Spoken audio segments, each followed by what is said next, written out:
Hey everybody, hope you're doing okay. I'm Jeffrey Rickman. You're listening to my podcast or watching it. It's called Plain Spoken. I've been doing this for a little bit over a year. It's my attempt to try and make sense out of the United Methodist Church and the Global Methodist Church. What happened to Methodism? What role there is for faithful believers to play in the here and now. So I've done a lot of interviews. I've reported on different things going on around the connection. I'm a Global Methodist pastor now. I'm unapologetically conservative, and my hope is that anyone who chooses to spend time with me comes away, if you're a conservative, with a better understanding of the theological underpinnings of what you believe and why. But if you're the opposite, if you're a liberal or progressive, that you feel like you understand conservatives a bit better and how they might see things. This particular piece I've been wanting to do for like a month and a half. I've had several people write me saying, hey man, you need to talk about what's going on in Rio, Texas. And the unfortunate thing is I know almost nothing about Rio, Texas, or that was the case. So I spent some time asking questions and talking to different people, looking around online. I still can't pretend to know the inner workings of what's going on there, but I can walk you through the journey that I've taken. I've talked with, I did reach out to the conference, but UMC annual conferences don't respond to me at this point. My main contact was Adam Thornton, who is the pastor of Dripping Springs, formerly United Methodist Church. They're now already a Global Methodist Church. That's something I'll come back around to. Interesting fact there. But he's been my primary contact, and then I've talked to some other people that wanted to remain anonymous.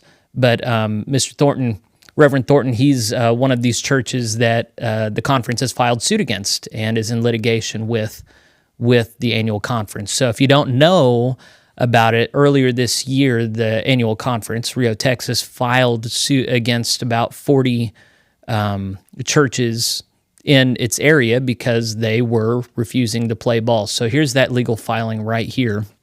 And you'll see they just, they named all these different churches that they were filing against. And so I've had a lot of people ask me, you know, what does it look like here? I've done a lot of legal coverage of Oklahoma, where my stomping grounds are, but also North Carolina and North Georgia. There's been a lot of litigation, Florida. And I am not a legal expert, but people are so hungry for this stuff that they'll listen to me. I've interviewed a couple lawyers that talk about it. Long and short of it, they filed against those 40 churches asking for a declaratory judgment that the defendants must comply with paragraph 2553. They also filed to have them pay $1 million in monetary relief. And while doing this, they stated that the Book of Discipline is a contractual agreement, not a religious document. So we're going to zoom out and do some background and come back into the particulars, but it's very interesting. In Oklahoma, the Supreme Court refused to interfere because they said the Book of Discipline is a religious contract and they can't get involved in religious matters whatsoever. And so that was the case that the annual conference was making here in Oklahoma, and then the churches filing against the conference were arguing, no, you can apply neutral principles to this as a contract. Well, in Texas, they're doing the opposite. They're saying, the annual conference is saying, this is just use neutral principles, make them obey 2553, and then the churches that they filed against are arguing, no. It's a religious document. You have no moral claims here. So the precedent is in some Masterson case that I have not read, but that's what they're hanging their hat on. So what's going to go on? What's going to happen with this case? Who are the different players? What are the different dynamics? What's the history here? That's what this podcast is going to be about. Hopefully, I'm going to do a satisfactory job for anybody watching. I always try and be fair and try not to assassinate any characters, but I do have my way of seeing things, and I hope that's obvious. I'm not going to try and be an impartial observer here. So anyway, if you appreciate what I do, I'm just going to encourage you to follow me on whatever platform you're watching me on and consider ways that you can support this. There are not many people doing this kind of work. I'm not very impressed with the people who are. That's why I started doing it. So if you agree with me that it needs to get done and I'm not terrible at doing it, you can go to plainspoken.locals.com and you can support me there. So anyway, let me take a drink real quick. All right, so in the lead up, to all the unfortunate ending here. There's a story that begins long before 2007, but 2007 is when things really started heating up in the Rio Texas Conference. Rio Texas, I'm going to try and pull this up. Rio Texas, actually, first off, I wanted to show you, this is the list of churches that are seeking disaffiliation on the 2nd of, this weekend, Saturday, 2 days away from when I'm recording this. There are 17 churches that are applying for disaffiliation, or they've gone through the disaffiliation process, and they are wanting to be ratified. None of these 17 were of the original 40 that the conference filed suit against. There was already, I want to say 67 that have disaffiliated from this conference. And so this conference, once upon a time, was actually two conferences. Southwest Texas is that area, and then it was combined with the Rio Grande Annual Conference, which was something like the Central Jurisdiction. If you remember any of your history, that used to be a conference just for black people. Well, the Rio Grande Conference was just for Hispanic people, but it was financially insolvent. So this article that I found from 2012 was from when they decided to combine both conferences. And their first, look at Bishop Jones back then. Their first bishop was Bishop Jim Dorff, and we'll talk about him in a little bit. But Jim Dorff followed on the coattails of, I forget the first bishop, that they had already had two different annual conferences overseen by one bishop. And Joel Martinez was his first name. He served these two conferences first, and then in 2012 they were combined. But at that point, Dorff had already been serving, and he was slated to serve through 2012. 2007 was when the liberal-conservative divide really took off in this conference. They'd had some kind of détente where they maintained a sense of like decorum in the annual conference, but it became clear to conservatives that liberals were organized. They were making far more gains than they should really make in a conservative area like that. And so conservatives started to organize. They just weren't secretive about it. So the notion from conservatives that were around at that time was that liberals were secretly doing it and conservatives just started publicly doing it. They started passing around questionnaires to people that were delegates for election, asking where they stood on different issues, and liberal leadership at the time just said, don't even respond to these guys. So, of course, the only delegates that responded were conservative, and whenever the pamphlets got circulated with information on delegates, Bishop Dorff was compelled to kind of disown it on the floor of annual conference, and things kind of heated up after that. It got worse and worse over time, and Bishop Dorff was unfortunately not the man for the job. There's a lot of reason to believe that he was compromised in his leadership abilities in that annual conference. There were many times when he should have led with a firm hand and defended the Book of Discipline. There was, there was a young lady, I think at that time she did identify as a young lady named...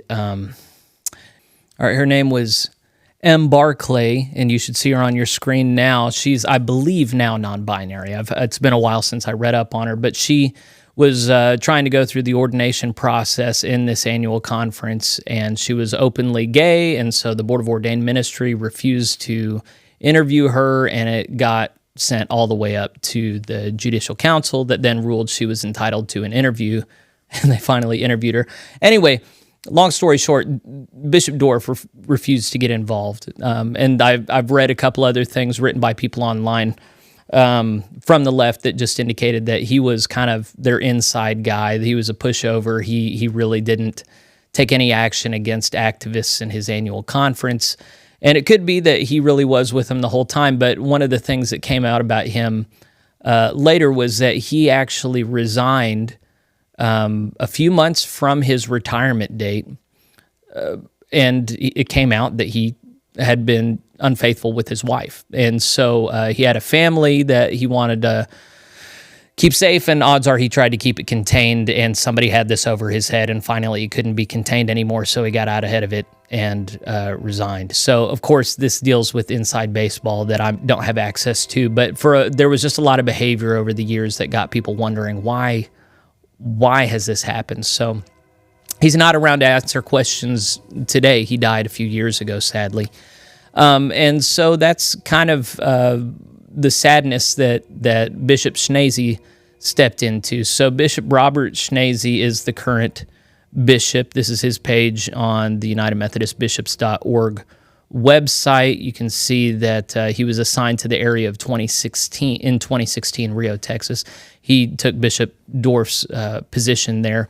He also has become the interim bishop for the New Mexico area. So I'll bring up the annual conference map here.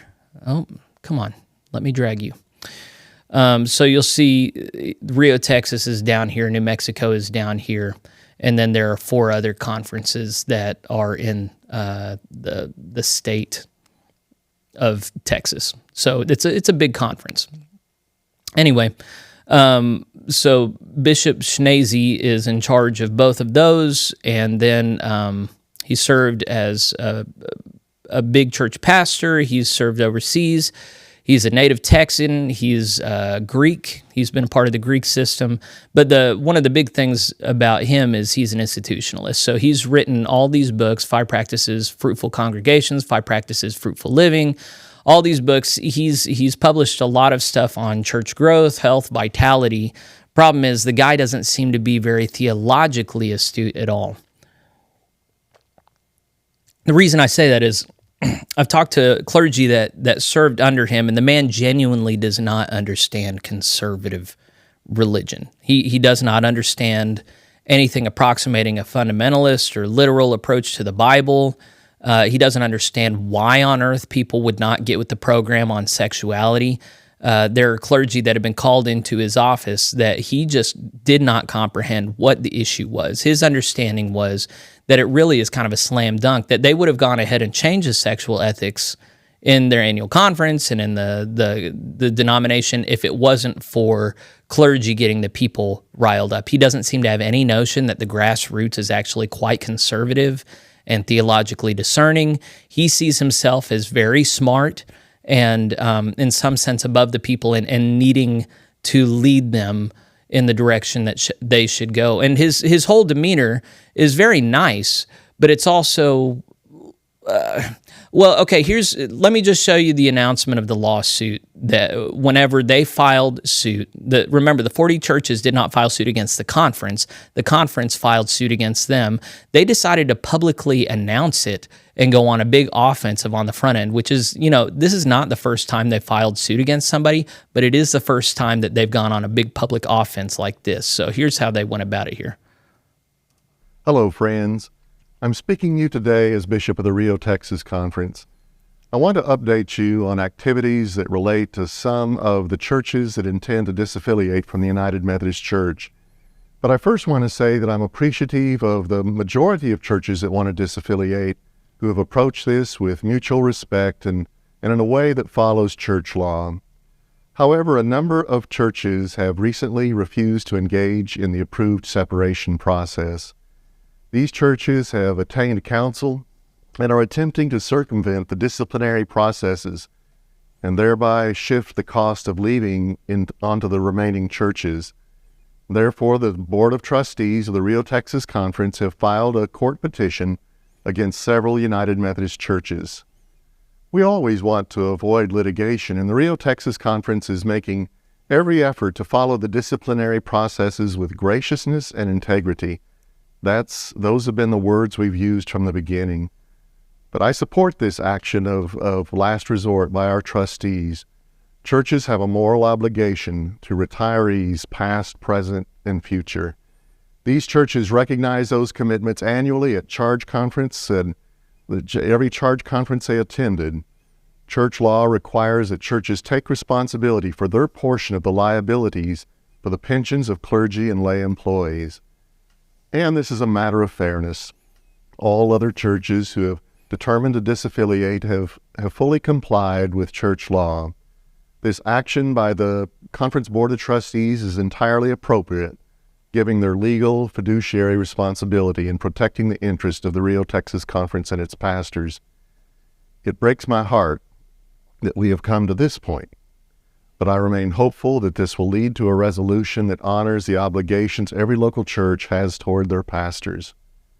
The United Methodist Church and the Rio Texas Conference moving forward will be a diverse church where people work alongside one another despite their differences. So the rest there is just kind of an inclusion, diversity statement. But leading up to that, the disposition that the guy has, it really bothers me because first off, he's saying, we have some really good churches that played ball, and I want to thank them, and we just have these really selfish ones that don't want to meet their fiduciary responsibilities. And, we really don't want to take people to court, but, we just had to because they're just not willing. So they went on the offensive this way. They took control of the narrative, and there is a lot of true stuff about it, but there's some stuff that he doesn't mention. So, of course, the disaffiliation season began, and it became normal for annual conferences to expect that local churches pay 2 years of apportionments plus unfunded pension liabilities. And it instantly became an issue. How is it that annual conferences are calculating the unfunded pension liabilities? And the Westpath Investments is where all of our money is kept, and supposedly they had some actuarial tables that showed that things were not funded. There's some legitimate questioning about if it ever really was unfunded. But if so, how is it that you calculate who pays what? The churches, the 40 churches got together and said, we don't think we owe anything. They can't show us their work. They got together. Let's see. They have 3 huge churches in their annual conference. 2 went ahead and disaffiliated. There was a third, Tom Divini, he was the senior pastor at Bethany. That's one of the huge churches. He was meeting with the conference treasurer, representing these churches, just saying, hey, how are you coming up with this number? We don't think we should have to pay this. They also were trying to figure out this legacy fund. Whenever Southwest Texas and Rio Grande annual conferences combined, there was a fund of somewhere between $7 and $9 million that could be used on this purpose. And one of the interesting things a lot of people don't know, there are 5 annual conferences in Texas. Well, maybe 6 if you include New Mexico. But the other 4 annual conferences in disaffiliation all applied conference funds to ameliorate the cost of disaffiliation for churches that wanted to go. This was not a conversation that the treasurer was willing to have. Kendall Waller is his name. And so Kendall and Divini went back and forth, and Divini finally is saying, look, if you're not willing to talk about applying some of these undesignated conference funds to the balance, if you're not willing to talk about negotiating this down, then there's going to come a point where lawyers get involved, and we don't want that. But Waller's response was, bring it on. Supposedly, that's the quote. So anyway, lawyers, there's a lawyer at Dripping Springs. His name is Curtis J. Kerhychek, I think is his name. He works for Roman Howell, Smith, and Lee, and he represents now, so there were 40-some churches, 40, 41, 42. Immediately, like 12 dropped out. They played ball. They got out the other way. They're already gone. There are 27 left. 26 are at least going along with the legal process, but 1 hasn't been served. It's just been in an oversight, and they've said that they're not going to comply with anything until they're at least served. I forget the name of that church. I've probably written it down somewhere. So the other players here, we got Robert Sneazy, he's the bishop. We got Kendall Waller, he's the treasurer. There's Kevin Reed, he's the chair of the board of trustees. We're going to watch a video of him in a minute. You have the church's lawyer, the 40-some churches initially hired Curtis Kerhychek, but then when the conference got clear that they wanted to file suit, they hired James Kimball of Clark Hill PLC, and this is a globally ranked huge law firm. So one of the things I knew I wanted to highlight was in Oklahoma, whenever the annual conference was being represented legally, they got the biggest, richest law firm in the state to represent them. Similarly here, they've gotten a huge place out of Dallas, I think is where they're based. So in April of this year, 23, Kurhachek, the conference treasurer, just asked for a list of the 40 names of churches that he was representing. Dripping Springs got Kurhachek. He decided to represent the 40 churches in just negotiation. If things hadn't escalated to the point of litigation or anything, he came and he sat down with the conference treasurer, and it just didn't go anywhere. Deviney came to the conclusion, followed by Kurhachek. They couldn't get a hold of the bishop. They couldn't get the bishop to ever even meet with them. They're not even sure to this day that the bishop knew about it while they were meeting with other conference officials and asking these questions. Finally, they said, look, if the bishop isn't even going to meet with us, if there is no negotiation to even take place, then there is no point getting together. So at that point, they asked for the list of the churches that were discontent. They Kurhachek submitted those names, and then the filing was made against them the next month on May 15th, I believe. So they filed against those 40 churches, asking for a declaratory judgment for $1 million in monetary relief, and pretty much to compel them to obey paragraph 2553. That's the main motion, which is kind of the inverse of what happened in Oklahoma, where two of our churches were trying to get the annual conference to follow the provisions of paragraph 2553. So taking a time out real quick, the legal implications of this are big, because if Texas rules in favor of the 40 churches, which have now filed for a motion to dismiss. So the initial filing was, here's the motion, timeline of filings. The annual conference filed to have motion to, declaratory judgment that the defendants must comply with paragraph 2553. The defendants then filed for a change of venue. That happened, they had that on the 13th of this month, and they were denied the change of venue. This hasn't dissuaded them at all. In the meantime, the conference has filed discovery against them. They feel like they don't have anything to hide, so they're reporting everything. But they're also now filing discovery against the conference, and they're getting financials, they're getting all kinds of correspondences. I'm optimistic about this being a good thing because very few annual conferences have been very responsible monetarily. There have been some that are monetarily responsible. Oklahoma, where I came from, was not, to my knowledge, still is not, doesn't do transparent financial reporting. And in Texas, once they report these things, you can make them public. So I think this will be great. So anyway, at this point, the defendants have just filed a motion to dismiss, just to get the state to say, no, we have no business here. And so they're trying to put up schedule a court date, but the church's council all of a sudden is just very hard to schedule with. And hey, maybe let's put it out till next year, when it just so happens to be too late for paragraph 2553 to even be used at all. The churches, for their part, do not seem intimidated at all. Talking to Adam, it sounds like the remaining 27 are of one mind that they stand in a good position. And even if for some reason the state does not side with them, they're in this for the long haul. They have the money, they have the resolve. They're not going anywhere. They're just going to appeal this on up the chain. So in Oklahoma, the conference has won kind of de facto because they just kind of tired out and demoralized the individual churches that don't have a lot of money. Here, the situation is very different, and it could have huge implications because if they do appeal this up to a larger level, it sets a new precedent, new jurisprudence that could have implications for other churches that just want to walk out the door. So one of the things being entertained now is in Oklahoma, whenever they determined that the state determined that they just can't get involved in church matters, and that the Book of Discipline is a religious document, well, then at that point, what's to stop churches from just leaving and not paying anything? Because the only document in place to keep them from doing so is the Book of Discipline, and the state has already determined that it can't rule on anything pertaining to that.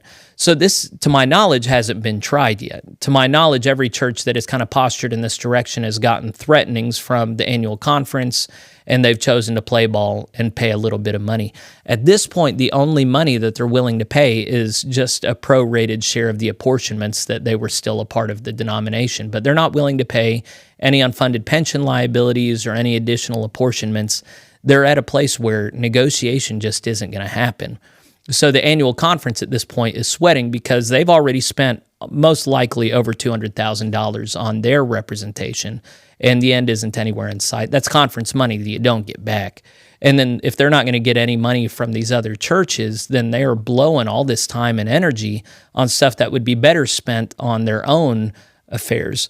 So it's interesting. And then the final place that just blew my mind was these 27 churches and their pastors, none of them, well, all of them are now affiliated with the Global Methodist Church. They are now Global Methodist bodies, which I had thought there was a policy that until you were clear of your annual conference, you couldn't join the GMC. But Leah Hidde Gregory and the Mid-Texas Conference has already received their churches into membership. And I don't know if every single pastor is a Global Methodist pastor, but Adam is the one that I talked to.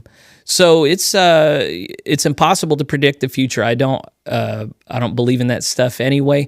But as we're looking at what's going on in Rio, I don't think there's any reason to be afraid that these 17 churches this Saturday are going to get refused the way that we just saw in, where was it? North Georgia. Yeah, I'm about to report on there.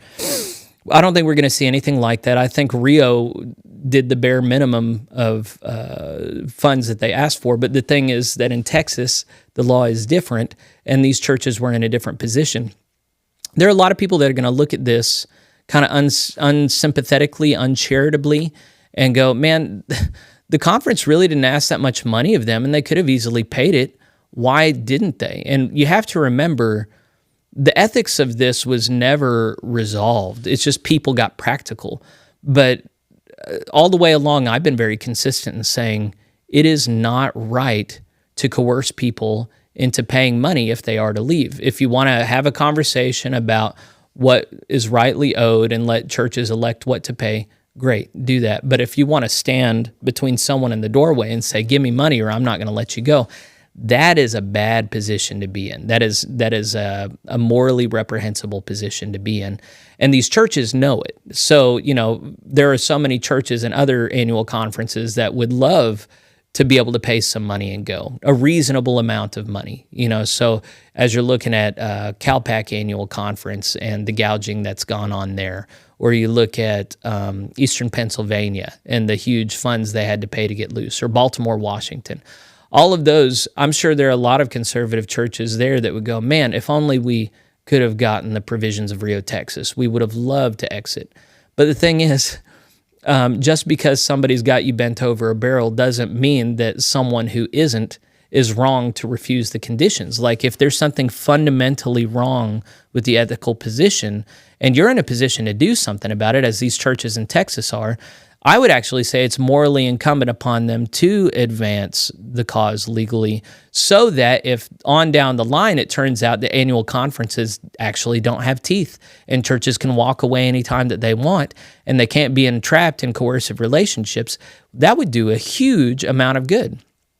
Moreover, I've been just frustrated at how much litigation there's been and how much discovery there's been on annual conferences that have not been responsible with funds and trust given to them. And yet, for some reason, those who get that information choose not to circulate it. I just think the emperor has no clothes, and there's so many people who don't even know it, and the only way they're going to know it is when people share what they know. Let me go back, and I might splice this together, but just so we're aware of what Rio, Texas is like. How about let's cover this? Let's go to my spreadsheet here. You'll see Rio, Texas is down here. And as of the close of 2021, they had 339 churches. Now, they've already lost 67 this year. No, 68 this year and last year. That's 1/5 of their churches. They're looking at losing another 44. That'll take it up to at least a quarter of their churches that they've lost. But as I said before, they've already lost their 3 biggest churches. So they've lost a lot more than that financially. When we're looking at comparative stats between them and other annual conferences, they are the 28th largest conference out of 56 in America, and that's by attendance. When you look at by the number of churches that they have in their conference, they are 41st out of 56. Other stuff to note about the annual conference, here's their total income. Let's see, total income for annual budget spending plan, total income. That is between the years 2015 and 2021. You'll see it's largely constant at $101 million. But then when you look at their membership and attendance, it's been cut in half. Well, their membership has been in steady decline. Their attendance has been cut in half almost. So this is not a conference that's sitting pretty. This is a conference that's really been having a hard time, and they're looking at losing a lot of money, and they're looking at losing a lot of churches, and they've done their best to put up this strong front, and the question is, are they going to flinch? If they flinch and they let these churches go, then they prevent this going up the chain and changing American jurisprudence. But if they don't flinch, it goes all the way up, and they could lose everything.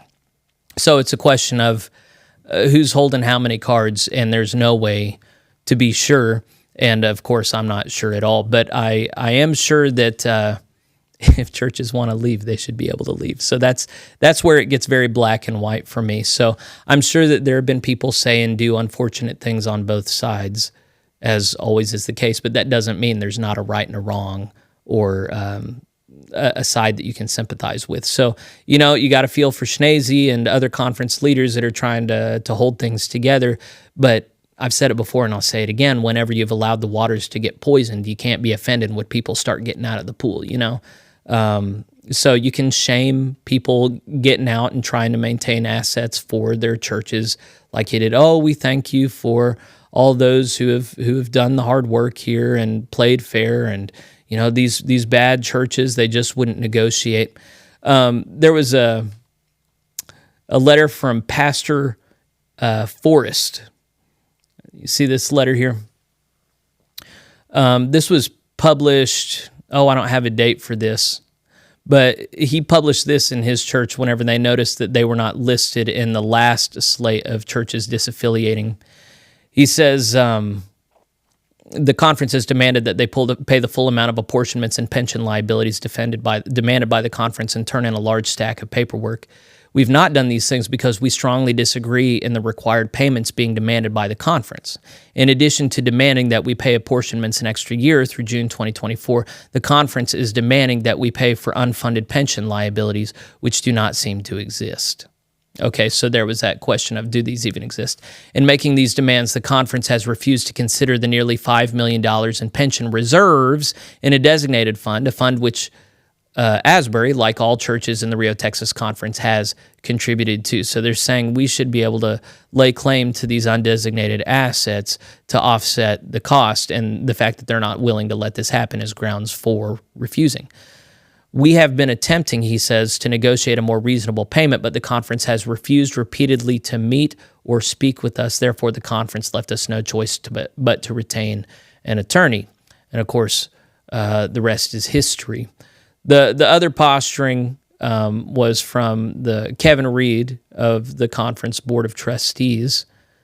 And so here's him saying his piece. My name is Kevin Reed, and I'm the president of the Board of Trustees of the Rio Texas Conference. As you're aware, the United Methodist Church is in a time of change, with some congregations seeking disaffiliation over the issues of gay marriage and the ordination of gay pastors. In response, late last year, the Board of Trustees of the conference developed a plan referred to as Discerning Pathways. That plan allows those congregations wishing to disaffiliate from the United Methodist Church a transparent, fair, and graceful exit process. Our church is a connected body. We are not independent churches sharing a common name. We are members of a globally connected church.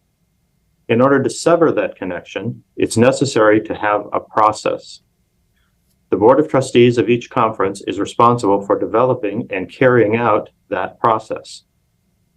Over 30 churches in our conference have already followed and completed the process, and more have committed to doing so in the next few weeks. Sadly, over the last several weeks and months, lawyers have actively recruited disaffiliating congregations, offering to negotiate for them a lower disaffiliation cost or another change from discerning pathways. It has never been the intent of the conference to profit from disaffiliation. The exact opposite is true. The disaffiliation process has substantial costs. A portion of those costs are pension obligations for those pastors who have served and whose families have relied on the promise of pension income upon retirement. So you can see it goes on a bit longer, but there is some mischaracterization there because there were not multiple lawyers that went around recruiting churches. Rather, these churches were already trying to intercede. It wasn't going well, so they appealed to one lawyer. The directionality of that was off, but also you can't help but notice that he and the bishop both refused to acknowledge that there were funds that could have been redesignated. And that's what a lot of this turns on is, could the conference have been gracious as so many other conferences have been? And it's not just those Texas conferences. Remember, the Great Plains Annual Conference completely offset those costs. There have been others. I got in trouble in Oklahoma because I was trying to facilitate that as well. Oklahoma refused to do this as well. Had we been in Texas, things might have gone differently. He does make reference in this to the fact that the LGBTQ stuff has been a wedge. Now, conservatives usually are right to say that is not the only thing. We have a fundamental theological disposition difference here. But it is worth pointing out that the conference has been faithless in maintaining the sexual ethics of the United Methodist Church. So Jim Calloway is a clergy there who he was part of the Methodist renewal team, and he filed charges against another clergy named Barbara Ruth, who had she'd performed a gay wedding ceremony. And then Bishop Sneazy straight up refused to pursue the charges. And so Calloway tried to press charges against the bishop, and it went nowhere. So along the way, people have come and said, why aren't you enforcing the discipline? And the bishop has said, well, nobody brings me charges. And they've said, well, we know that he has, and it didn't go anywhere. We know if we brought him to you, it wouldn't go anywhere. But you need to defend the book of discipline, whether or not people are filing charges. There are 2 openly gay clergy appointed, and you would look at Southern Texas and be like, man, nah, there isn't anything like that going on. 2 openly gay clergy, one at St. Mark's UMC in Austin, the other is in a town called Rio. And the conference has said that nobody's filed complaints against him, and the churches have answered that they haven't filed because the bishop has said publicly he would hold charges in abeyance, and he said it multiple times. So this is just an intractable thing where they speak out of both sides of their mouth. They refuse to acknowledge very important parts of the case. And because of that, I hope they lose. It just seems to me that there are institutional forces that have really compromised the integrity of individuals who would otherwise have it. Sneazy seems like a solid guy on a personal level, but theologically just doesn't seem to understand what this is all about. It's unfortunate. I think the UMC was very well positioned. Here's going to be a final reflection. I will stop talking. I think the United Methodist Church was uniquely positioned to advance the cause of Christ in America, had huge muscle and organization that could have been used to mobilize for scriptural holiness across the land. But it got compromised and co-opted decades ago by far left entities that just gaslighted part of the time, were militant a lot of the time, refused to do their jobs a lot of the time. It's been a combination of things that conservatives have tried to faithfully over decades try and correct and work with, and it's been a losing battle. And so that's why you see what you see here. So I know I've been kind of scatterbrained in all this. I might try and rework some of it so it flows better, but it's just been a lot of different pieces that I've been trying to put together as you're trying to understand Rio, Texas. And in many ways, it's a microcosm of the larger picture, and it's helpful to look at. In other ways, it's its own beast with its own personalities. The churches left behind now are mostly small to middle churches. There are not many big ones left.